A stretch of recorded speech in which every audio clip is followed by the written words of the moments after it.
Hi, Kumars. Gawa tayo beef broccoli. So, yung beef ko, binabad ko na sa oyster sauce, pepper, soy sauce,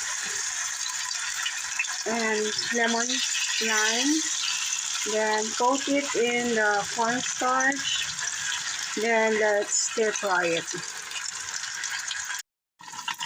Okay. So, same pan, ano natin yung ating sibuyas. Wala akong garlic, so okay na. Tapos, i-blanch nyo na rin yung broccoli nyo. Blanch nyo lang. Okay. Then, ibalik nyo yung broccoli.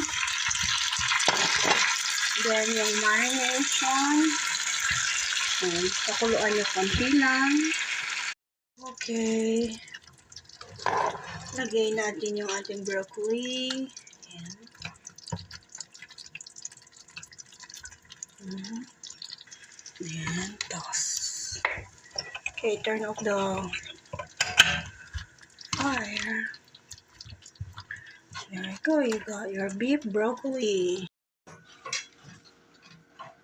Okay, our beef broccoli.